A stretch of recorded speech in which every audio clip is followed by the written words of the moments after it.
السلام علیکم ورحمۃ اللہ وبرکاتہ۔ Why incident of Karbala happen?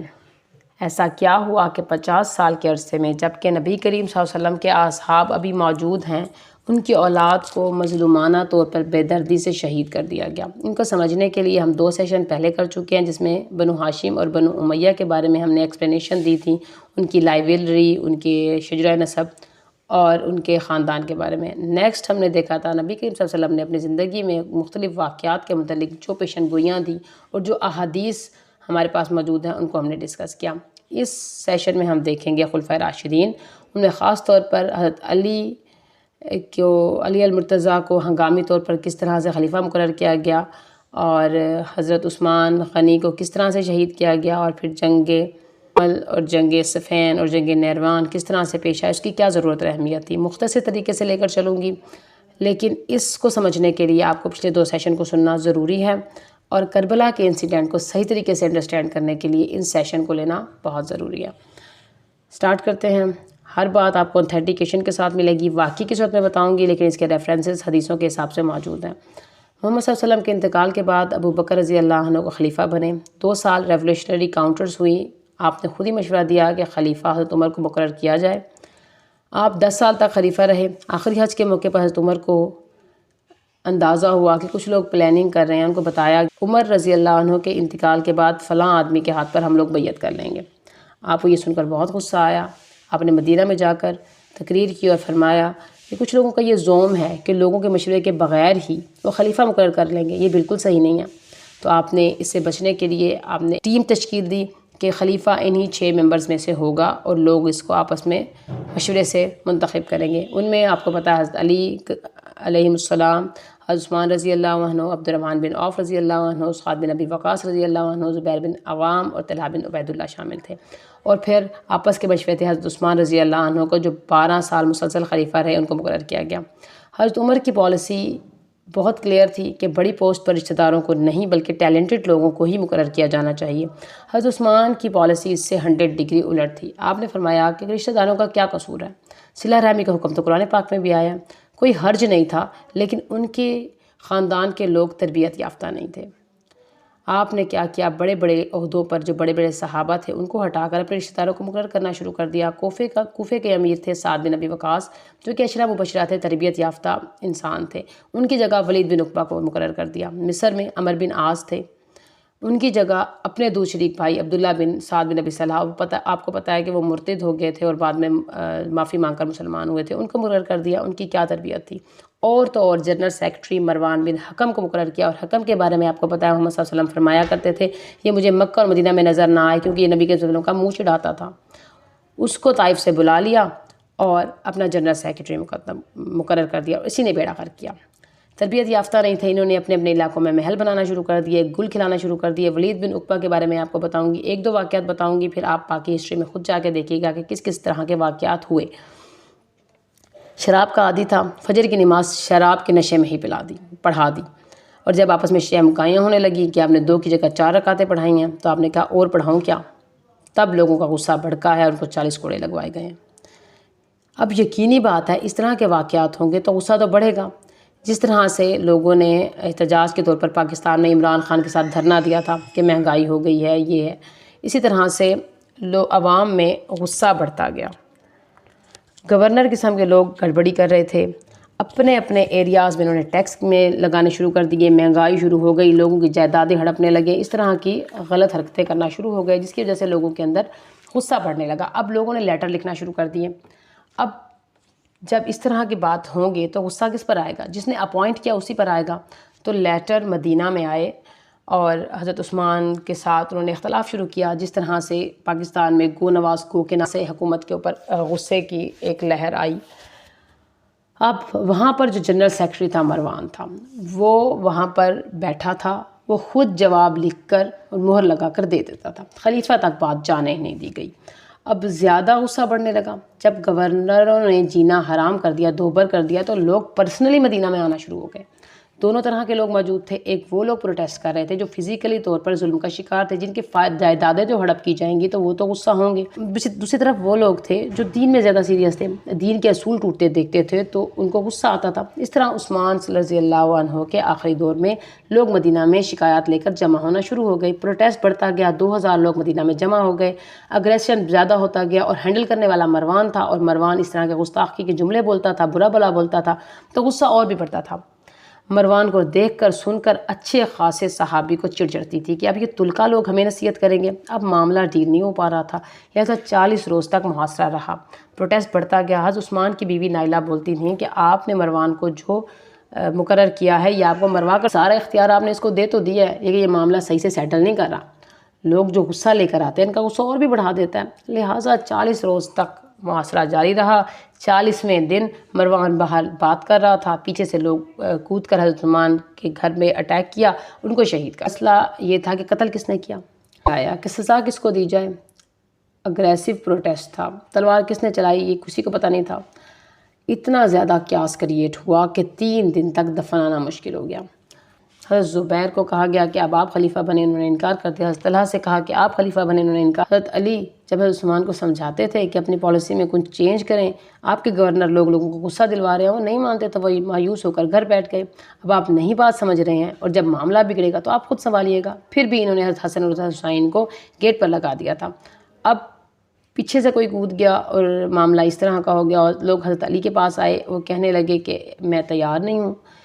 ان کو پتہ تھا کہ معاملہ اتنا خراب کر کے اب مجھے دے رہے ہیں تو میں اس بگڑے ہوئے معاملے کو کیسے ہینڈل کروں گا. مگر امت کے وسیع تر مفاد میں حضرت علی نے اس بات کو قبول کر لیا، لیکن انہوں نے کہا کہ میں یہاں پر نہیں قبول کروں گا، مدینہ میں جا کر سب کے سامنے بیعت کروں گا. اور مدینہ میں آپ کو پتہ ہے مسلمانوں کا کریم طبقہ موجود تھا، اور اگر وہ مان گئے اس کا مطلب ہے پوری مسلم امت مان گئی. ایک بڑا طبقے نے آپ کا ساتھ دیا، آپ کے ہاتھ پر بیعت کر لی. 24-25 مشکل سے لوگ جنہوں نے بیعت نہیں کی. اب جب حضرت علی نے سنبھالا خلافت کو تو انہوں نے کہا جہاں سے گڑبڑی ہوئی ہے وہیں سے ہی اصلاح شروع ہوگی. گڑبڑی گورنر سے ہوئی ہے. انہوں نے پہلے گورنر کو معزول کیا اور لائق گورنر کو اپائنٹ کرنا شروع کر دیا. سب معاملہ سیٹل ہوا، لیکن معاملہ پھنس گیا. شام کے امیر تھے، گورنر تھے امیر معاویہ. عمر کے دور کے 4 سال دمشق کے گورنر رہے. حضرت عثمان کے 12 سال، اور حضرت عثمان نے تو ان کو شام، اردن، لبنان سب کا گورنر بنا دیا اور وہ بہت زیادہ طاقتور ہو گئے. اب 16 سال تک ایک خاص پوزیشن میں رہے تو انہوں نے جڑ جما لی وہاں پر. خلیفہ کے خلاف کوئی کھڑا نہیں ہو سکتا. اور عمر فاروق کے دور میں عین جنگ کے موقع پر آپ نے خالد بن ولید کو جب معزول کیا تو انہوں نے حوالے کر دیا. ان کو بھی حوالے کرنا چاہیے تھا لیکن انہوں نے بہانہ بنا لیا. انہوں نے کہا کہ ہمارے خاندان کا خلیفہ جو قتل ہوئے ہیں، جب تک آپ ان کے قصاص نہیں لیں گے، ان قتل کا بدلہ نہیں لیں گے، قاتل کو ہمارے حوالے نہیں کریں گے، ہم آپ کی بات نہیں مانیں گے. حضرت عثمان کے قتل کا قصاص لو، یہ تھا. حضرت علی نے کہا کہ جب تم مجھے خلیفہ مانتے ہی نہیں ہو تو مجھ سے مطالبہ کیوں کرتے ہو، اور اگر مجھے خلیفہ مانتے ہو تو میری بات مانو. پہلے لا اینڈ آرڈر ٹھیک ہوگا، پھر معاملہ عدالت میں جائے گا اور گواہی پروف ہوگی. اس کے بعد جو گواہی پروف ہو جائے گی تو ان کا قصاص لیا جائے گا. 2000 لوگ وہاں موجود تھے، سب نے تلوار نہیں چلائی، سب کو تو پھانسی پر نہیں چڑھایا جا سکتا. لہٰذا خط و کتابت کا سلسلہ شروع ہوا. دھمکی بھلے خط آنے لگ گئے. امیر معاویہ نے کہا کہ اگر آپ نہیں بات مانتے تو 50,000 کا لشکر ہمارے پاس پیچھے موجود ہے. حضرت علی نے فرمایا اگر تمہارے پاس 50,000 کا لشکر ہے دمشق میں تو میرے پاس امت محمدیہ ہے، پوری امت ہے، اور ساتھ میں قرآن ہے، محمدی ہے. نبی صلی اللہ علیہ وسلم نے پہلے اپنی زندگی میں فرما دیا تھا علیکم بسنتی و سنت خلیفہ الراشدین. خلفاء کی بات ماننی دین کا حصہ ہے، اور قرآن پاک میں بھی آیا ہے اللہ و اطیعوا الرسول و اولو الامر منکم، حکمران خلیفہ کی اطاعت کرو. حضرت علی نے حق کی تلوار اٹھائی اور فوج کے شام پر چڑھائی شروع کر دی. اسی دوران میں حضرت طلحہ اور حضرت زبیر رضی اللہ عنہ جو عشرہ مبشرہ میں تھے، ان کی سینگ تھی، ان کی بات مانی جاتی تھی. آپ حضرت بی بی اماں عائشہ کے پاس پہنچ کے ان کو کنوینس کیا کہ بصرہ و عراق چلیں، وہاں پر ہمارے فالورز موجود ہیں، ہم وہاں جا کے فوج کو اکٹھا کریں گے اور فوج کے ذریعے حضرت علی پر دباؤ بڑھائیں گے کہ قاتلین عثمان کا بدلہ لیں اور امیر معاویہ سے جنگ کرنے سے روکیں گے تاکہ خون ریزی نہ ہو. حضرت اماں عائشہ مان گئیں.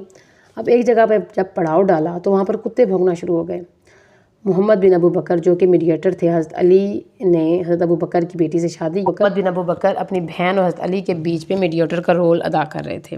انہوں نے ان سے پوچھا کہ یہ کون سی جگہ ہے؟ آپ نے فرمایا ہوپ ہے. حضرت عائشہ کو وہ بات یاد آ گئی کہ میری اس بیوی کا کیا ہوگا جس پر ہوپ کے کتے بھونکیں گے. آپ نے تو کہا اب تو میں نہیں ہلنے کی، بوریاں بسترا باندھو اور واپس چلو. اب سب لوگ کہنے لگے اماں آپ کی وجہ سے صلح ہو جائے گی، ورنہ جنگ ہو جائے گی، یہ ہوگا فلاں ہوگا. لیکن آپ نے کہا کہ نہیں، میں اب نہیں اٹھنے گی. اب حضرت علی نے حضرت زبیر رضی اللہ عنہ کو لیا، ان سے فرمایا کہ تمہیں کیا نبی کریم صلی اللہ علیہ وسلم کی وہ بات یاد ہے کہ تمہارا اس وقت کیا معاملہ ہوگا جب تم حضرت علی کے خلاف تلوار اٹھاؤ گے اور وہ حضرت علی حق پر ہوں گے؟ تمہیں یاد ہے؟ میں نے کہا ہاں مجھے یاد ہے. میں نے کہا ٹھیک ہے، مجھ سے غلطی ہو گئی، میں تو جا رہا ہوں واپس. وہ اٹھے اور واپس ہو لیے، اور حضرت طلحہ بن زبیر کے سامنے عمار بن یاسر کو کر دیا. اب اس طرح رات کے وقت معاملہ سیٹل ہو چکا تھا. لیکن مروان جنگ جمل میں اماں عائشہ کے ساتھ چل دیا. اب اس کے علاوہ بنو امیہ کا ایک اور آدمی سعید بن وقاص بھی ساتھ شامل تھا. سعید بن عاص کہتا تھا کہ اشرا مبشرہ کو پہلے مارو، لیکن مروان کہتا تھا جنگ ہو، جو ہارے وہ تو ختم ہی ہو جائے، اور جو جیت جائے وہ اتنا کمزور ہو جائے کہ ہمارے خلاف کھڑا نہ ہو سکے. اب آدھی رات کے وقت انہوں نے دھوکہ دہی سے دھاوا بول دیا، غلط فہمی کی جنگ کریٹ کر دی. مارو مارو، اتنا مارا ان لوگوں نے کہ 10,000 لاشیں گرا دیں. حضرت علی کو فتح ہوئی. حضرت زبیر کو عمر بن جرثوم نے تیر مار کر ہلاک کر دیا. اور وہ جب آیا حضرت علی کے پاس تو حضرت علی نے کہا کہ تم نے زبیر کو مارا ہے، تم پر جہنم کے بشارت ہے، کیونکہ آپ نے پہلے ہی کہہ دیا تھا کہ بھاگنے والوں کا پیچھا مت کرنا، عورتوں کو رسوا مت کرنا، مال غنیمت کو لوٹنا مت، یہ ہماری پرسنل جنگ ہے اور بائی مسٹیک ہو رہی ہے. حضرت علی نے ان کو کہا کہ تم نے زبیر کو مارا ہے، تمہیں جہنم کی بشارت ہے. اور طلحہ بن عبید اللہ کو آپ کو پتہ ہے کہ مروان نے نماز کی حالت میں پاؤں پر تیر مار کر شہید کر دیا. حضرت عائشہ کو محمد بن ابو بکر کے حوالے کیا کہ عزت سے ان کو مدینہ میں پہنچایا جائے. اس بات پر حضرت اماں عائشہ پوری زندگی بہت روتی تھیں کہ مجھ سے نبی کریم صلی اللہ علیہ وسلم کے بعد ایک بدعت ہو گئی، خلیفہ حق کے خلاف ہم نے خروج کر دیا. حجرہ عائشہ میں حضرت عائشہ نے اپنی جگہ رکھی تھی، لیکن انہوں نے فرمایا اب میں اس قابل نہیں ہوں، مجھے میری سخنوں کے ساتھ دفن کیا جائے، اور جنت بقیع میں جو جگہ موجود ہے وہاں انشاءاللہ حضرت عیسیٰ دفن ہوں گے. اب آپ دیکھیں کہ جو فوج حضرت عائشہ کو ملی تھی وہ کوفہ اور بصرہ کی تھی. اب کوفہ بصرہ کے جو لوگ تھے، ان کا بیٹا، ان کا بھائی، ان کا شوہر مارے گئے تو ہر گھر سے گالیاں آنا شروع ہو گئی. انہوں نے کہا علی نے مارا ہے، علی نے مارا ہے. حضرت علی نے فرمایا نو رسپانس. مسلمانوں کی عورتیں غلط فہمی کا شکار ہیں، ان کو کچھ رسپانس. حالانکہ جیتا ہوا انسان تھا، دسترازی کر سکتا تھا، لیکن جو خلیفہ حق کا ایٹیٹیوڈ ہونا چاہیے بالکل وہی ایٹیٹیوڈ تھا. اب شام اور عراق کے بیچ میں آپ کو پتہ ہے صفین کا ایک مقام ہے جہاں پر امیر معاویہ اور حضرت علی کریم اللہ وجہہ کی آپس میں جنگ ہوئی، اور حضرت علی کی فوج نے حضرت معاویہ کی فوج کو کارنر کر دیا. 2-3 دن باقی تھے اور یہ بالکل فنش ہو جاتا، ختم ہو جاتا معاملہ. لیکن ان کا میڈیٹر تھا، امیر معاویہ کا میڈیٹر عمر بن عاص تھا. عمر بن عاص نے کہا کہ تم تو ختم ہو جاؤ گے. انہوں نے کہا کیا کرے؟ ایسا کرو قرآن کو نیزے پر اٹھا لو. نے کہا کیا یہ مان جائیں گے؟ انہوں نے کہا نہیں مانیں گے نہیں، لیکن پھوٹ پڑ جائے گی. اگر پھوٹ پڑے گی تو ہمیں موقع مل جائے گا، ہم اپنی فوجوں کو اکٹھا کر لیں گے. ایسا ہی ہوا، قرآن کو نیزے پہ اٹھا لیا. الحق بیننا الحق بیننا الحق، قرآن ہمارے درمیان فیصلہ کرے گا. حضرت علی نے ان کو کنونس کرنے کی کوشش کی. اسٹینڈنگ آرمی تو ہوتی نہیں تھی، کنونس کرنا پڑتا تھا. آپ نے فرمایا یہ دھوکہ ہے، فنش کرو فتنہ کو، لیکن نہیں، انہوں نے نہیں مانا. اوپینین ڈیوائڈ ہو گیا. حضرت علی نے کہا ٹھیک ہے تمہیں یہ لگتا ہے کہ قرآن کی بات مانیں گے، چلو. انہوں نے قرآن کی بات ماننی ہوتی تو خروج کرتے. اور جو امیر معاویہ کی فوج کا دعویٰ تھا کہ قاتلین عثمان کا بدلہ لیں، اور حضرت علی فرماتے تھے کہ مجھے مہلت دی جائے.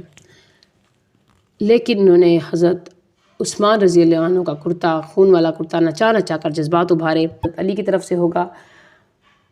امیر معاویہ نے عمر بن عاص کو اپنا حکم مقرر کیا. حضرت علی نے فرمایا عبداللہ بن عباس میرے حکم ہوں گے. لیکن لوگوں نے کہا کہ نیوٹرل ہیں، نیوٹرل لاؤ. حضرت عبداللہ بن عباس تو آپ کے خاندان کے ہیں تو وہ آپ کے بارے میں بات کریں گے. تو درمیان میں فیصلہ ہوا کہ ابو موسیٰ اشعری. حضرت علی نے فرمایا ان کو نہیں، یہ نہیں ٹھہر سکیں گے عمر بن عاص کے سامنے. لیکن لوگوں نے نہیں مانا. تومت الجندل کے مقام پر کلوز ڈور میٹنگ ہوئے. 400 سوال دونوں کے حق میں ٹھہرے. ان کی کلوز ڈور میٹنگ ہوئی. حضرت ابو موسیٰ اشعری بہت سادہ لو انسان تھے. انہوں نے کہا کہ ایسا کرتے ہیں، دونوں خلفاء کو معزول کر دیتے ہیں اور امت کو کہتے ہیں کہ خود خلیفہ چن لیں، اس بات کا اعلان کر دیتے ہیں. انہوں نے کہا ٹھیک ہے. حضرت ابو موسیٰ اشعری کھڑے ہو کر کہا کہ ہم نے دونوں نے فیصلہ کیا ہے کہ ہم دونوں کو معزول کرتے ہیں، اب آپ اپنی مرضی سے فیصلہ کر لیں. اور جب عمر بن عاص کی باری آئی، اس نے کہا کہ جس طرح سے میرے دوست نے کہا ہے میں بھی علی کو معزول کرتا ہوں، لیکن جہاں تک میرے گورنر کی باری ہے امام ماویہ کی، ان کو میں برقرار رکھتا ہوں۔ تو ابو موسیٰ اشعری ایک سادہ لو انسان تھا، لیکن ان کو غصہ آیا کہ تم نے غداری کی، خیانت کی، دھوکہ دیا، لیکن تیر تو ہاتھ سے نکل چکا تھا، معاملہ وہیں ٹھہر گیا۔ خلیفہ معزول کرنے کا کس نے کہا تھا؟ قرآن پاک میں تو اس بات کی پہلے انفارمیشن آ چکی ہے، سورۃ الحجرات میں، جو خلیفہ حق کے خلاف خروج کرے گا اس کو جنگ کے زور سے، طاقت کے زور سے دباؤ۔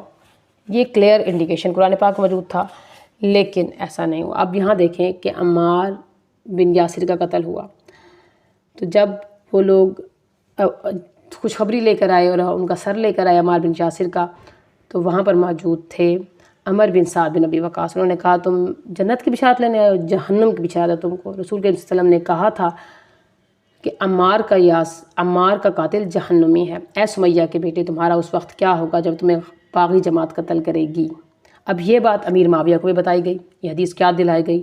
تو اس نے سب سے پہلے بھونڈی تعویل قرآن پاک کی انہوں نے کہا کہ میں تھوڑی لایا ہوں، جو لے کر آیا ہے اس نے قتل کیا، میں نے نہیں قتل کیا۔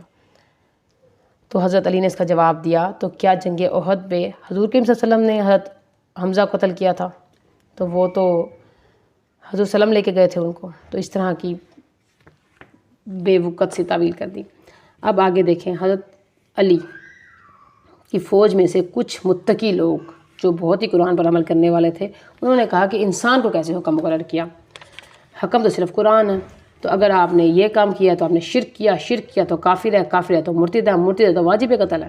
تو انہوں نے بہت سمجھایا کہ اس طرح کی باتیں مت کرو، لیکن انہوں نے نہیں مانا، لوٹنا شروع کر دیا۔ انہوں نے کہا جو بھی حضرت علی کے ساتھ ہے سب کافر ہے، ان کو لوٹو۔ ان کے خلاف جنگ کرنی پڑی، اس کو کہتے ہیں جنگ نہروان، اور سب کو کا نماز جنازہ پڑھا۔ اور آپ کو اب یہاں دیکھیں گے جوتی گانٹنے والی جو حدیث تھی اس کو یاد کریں کہ حضرت علی کے بارے میں فرمایا گیا تھا کہ تم میں سے ایک قرآن کی تعویل کو منوانے کے لیے جنگ کرے گا۔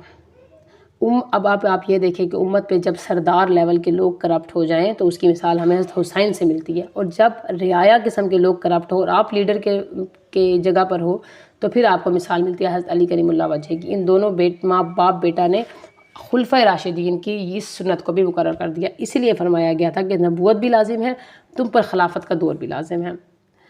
اب آپ کو پتہ ہے کہ انہی خوارج نے فجر کی نماز کے وقت حضرت علی کو خنجر مار کر شہید کر دیا، عبد الرحمن بن ابی ملجم، اور پھر حضرت حسن کو خلیفہ بنایا گیا۔ اس سے آگے انہوں نے پھر فوج کو آرگنائز کیا۔ اس میں کیا مزید کیا پیش رفت ہوئی، اس کو ہم انشاءاللہ اگلی آڈیو میں ڈسکس کریں گے۔ السلام علیکم ورحمۃ اللہ وبرکاتہ۔